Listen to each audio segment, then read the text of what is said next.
नाव है और पानी है। दीदी, नाव है और पानी है, दोनों स्वतंत्र अस्तित्व रखते हैं बाह्य जगत में। स्वतंत्र अस्तित्व रखते हुए पानी नदी में प्रवाहमान है और किसी बाड़े पर कहीं एक नाव भी पड़ी है। ना नाव प्रभावित कर रही है पानी को और ना पानी प्रभावित कर रहा है। मालिक ने सोचा कि पार जाना है तो उसने बाड़े से निकाल के नाव को रख दिया पानी की सतह पर। पानी की सतह पर नाव है, अभी भी नाव अलग अस्तित्व बनाए हुए है और पानी अलग अस्तित्व बनाए हुए है। हालांकि अस्तित्व के बीच की जो दूरी थी वो थोड़ी कम हो गई। मालिक स्वामी जो है वो बैठता है नाव में और तीर से मध्य की दिशा में आगे बढ़ता है। अभी भी पानी अलग है, नाव अलग है और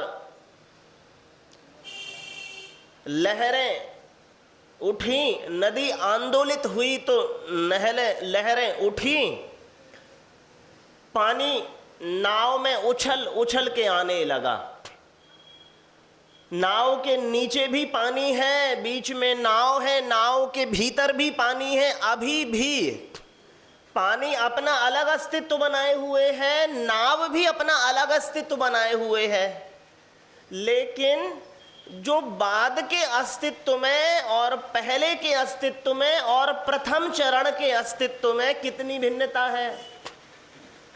पहले चरण के अस्तित्व में से मालिक स्वतंत्र है, स्वामी स्वतंत्र है। नाव कहीं बहती है दूर, बाड़े में नाव है, नदी दूर बहती है, स्वामी स्वतंत्र। दूसरी स्थिति में जब नजदीकियां थोड़ी सी बढ़ी तो भी बुरा नहीं है, क्योंकि पानी और नाव है तो मिले हुए। लेकिन स्वामी को कोई विशेष हानि नहीं है। हानि कब है? जब नाव जो है वह पानी का धारक हो जाती है। अभी पानी नाव का तारक हो रहा था, लेकिन हुआ ये कि अब नाव पानी का धारक हो रही है। और जब नाव पानी को धारण करने लगे तब स्वामियों को सचेत होना चाहिए कि ये अब इसके बहुत से आयाम बन जाएंगे। कितने आयाम बनेंगे? बहुत से बाबूजी। कैसे आयाम बनेंगे? आप स्वामी के रूप में हैं, नाव के रूप में आपका ज्ञान है,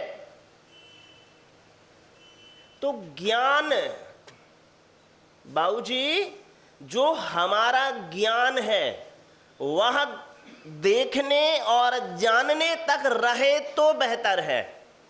होता यह है कि वो अपने स्वभाव धर्मिता, अपनी ज्ञान, अपनी स्वभाव धर्मिता को छोड़ करके ज्ञेयाकार का रूप ले लेता है। ज्ञेयों के रूप में ढल जाता है कि नहीं ढल जाता है, वह बुरा है।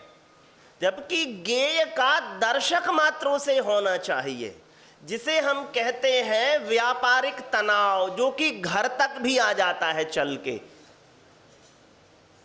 दीदी, हमारी प्रशासनिक सेवाओं में 8 या 10 घंटे का समय है, तो हमारे ज्ञान में वह 10 घंटे तक ही वहां के ज्ञेय बने रहने चाहिए। दुकान 8-9 घंटे खोली जाती है, तो आपके ज्ञान में वहां के ज्ञेय कितने देर तक बने रहने चाहिए? लेकिन क्या ऐसा दर्शन कौशल या बुद्धिमत्ता हमारी देखी जाती है माँ? हमारी ऐसा दर्शन कौशल भी नहीं देखा जाता, ऐसी बुद्धिमत्ता भी नहीं देखी जाती। दूसरे स्थानों के ज्ञेय जब ज्ञान का रूप लेकर के अन्य समयों में मुझे प्रभावित करते हैं तो वह होता है मिथ्या ज्ञान। क्यों? इसलिए मिथ्या ज्ञान नहीं है कि दीदी, इसलिए मिथ्या ज्ञान नहीं है कि वो जो वहां का गेय वहां ना रह के मेरे साथ चला आया। मिथ्या ज्ञान ये है कि जब आपके ज्ञान में पुराने गेय बने हुए हैं तो अब नए ज्ञान और गेय के प्रति आप सचेत नहीं रह पाओगे ना। आपने मति ज्ञान का, वर्तमान मति ज्ञान का अनादर किया ना। अरे आप पुराने रिश्तों से जुड़े हुए लोग हैं, आजकल बहुत हो रहा है। एक लड़का है जो कि पुराने स्मृतियों से जुड़ा हुआ है तो वो वर्तमान पत्नी का अनादर कर रहा है। वो क्या कर रहा? पुराने गेय से ऐसा जुड़ाव रख रहा है कि वर्तमान का अनादर हो रहा है उसके द्वारा। और उस अनादर की भूमिका में यदि हमारी अपनी बहनें हों और पुत्रियां हों तो पीड़ाएं अच्छे से समझ में आएंगी।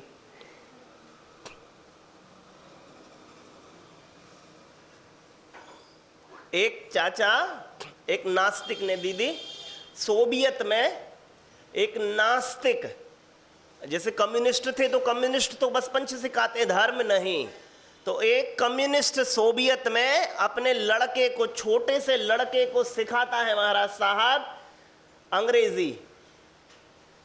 तो लिखता है अंग्रेजी में, अभी भैया ने जैसे बोर्ड भी लगा दिया है आज, तो गॉड इज नो वेयर। ठीक है ना? God is nowhere. अब छोटा लड़का, माँ से क्या पता अंग्रेज कैसी विद्या होती है, तो उसने लिखा गॉड इज, जो वेयर का डब्लू था वो नो के साथ जुड़ गया, तो गॉड इज नाउ हेयर। ईश्वर अभी है और यही है, और वो सिखा रहा है कि ईश्वर नहीं है। तो ज्ञान चाचा वर्तमान के प्रति आदरणीय भूमिका में है तो वो सम्यक समझिए, और अतीत से जुड़ा हुआ है। और अतीत का सबसे बड़ा ये दोष है कि वो एक तो आपको पुराने से बांधे रखता है, दूसरा दोष है कि वो नए का आदर नहीं करने देता, तीसरा दोष है कि वो अतिरिक्त जो बोझ है वो आपके सिर का बोझ हो, अतिरिक्त भार बन जाता है। और जब मैं प्रस्तुत हूं नए के लिए, प्रतिपल नए के लिए, बाबूजी कैसे हैं?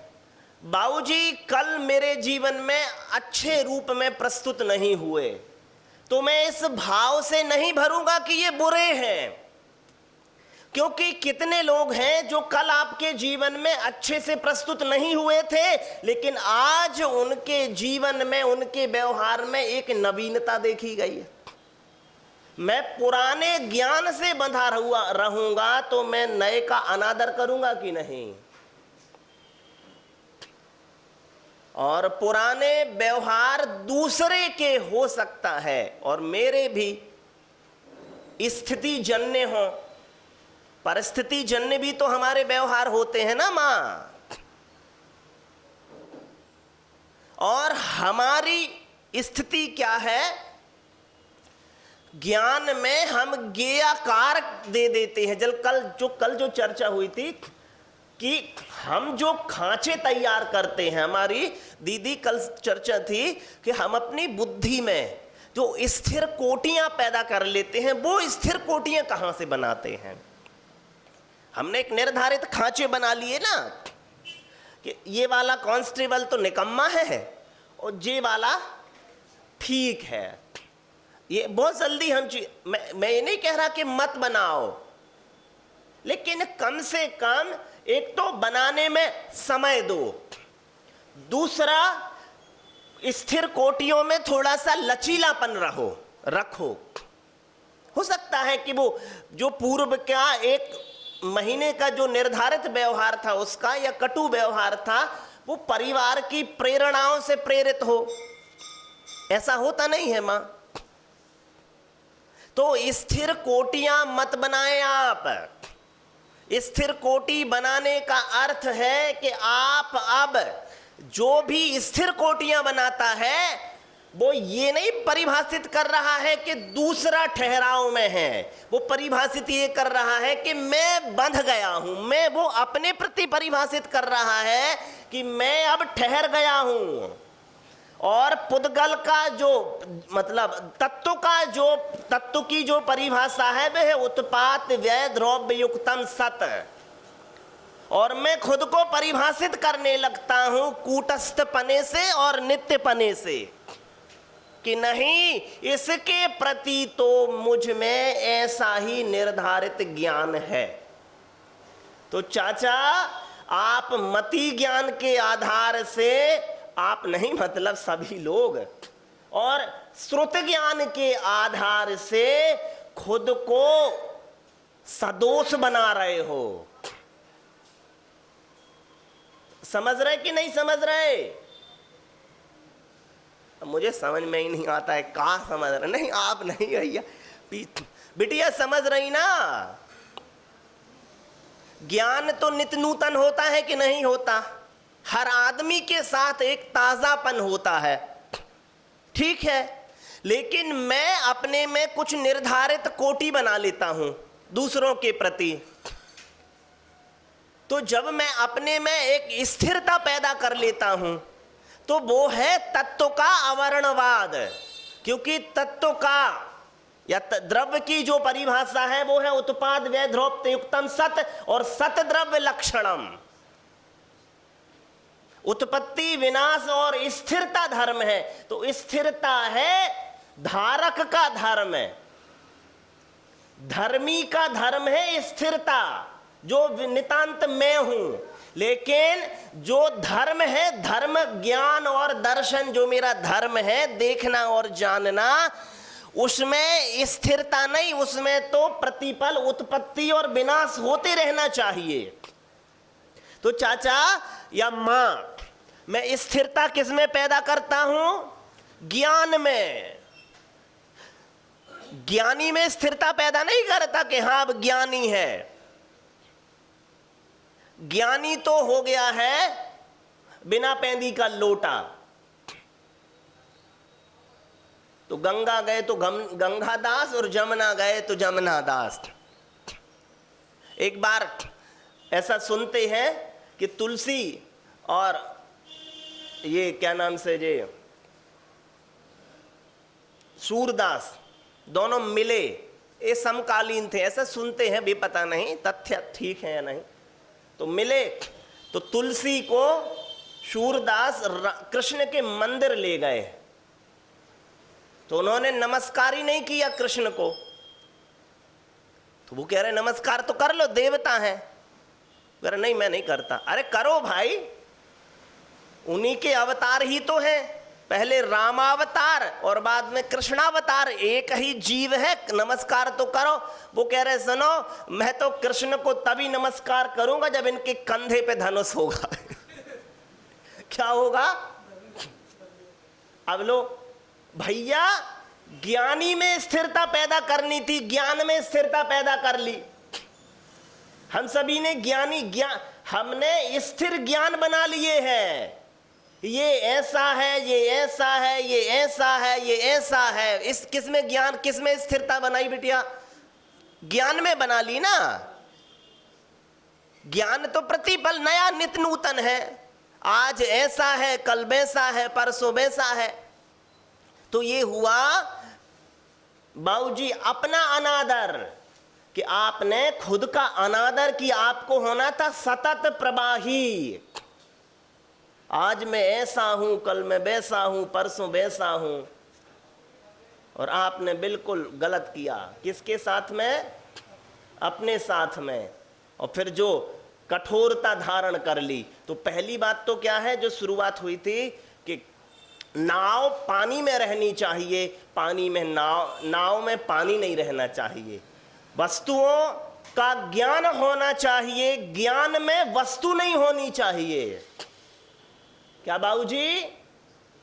वस्तुओं का ज्ञान होना चाहिए, ज्ञान में वस्तु नहीं होनी चाहिए। नहीं तो जो पारिवारिक तनाव है वो मंदिर आएंगे, मंदिर के दुकान जाएंगे, दुकान के तो एक सर्कल घूमता रहेगा और जिसे जहां होना चाहिए वो मिसफिट हो जाएगा। ठीक है कि नहीं? दूसरी बात, अपने में स्थिरता बनाए और ज्ञान में प्रवाह लावें। निर्धारित कोटियां मत बनाएं, जो बन भी गई हैं तो उनमें लचीलापन लावें, उनके दूसरे धर्मों को देखते हुए।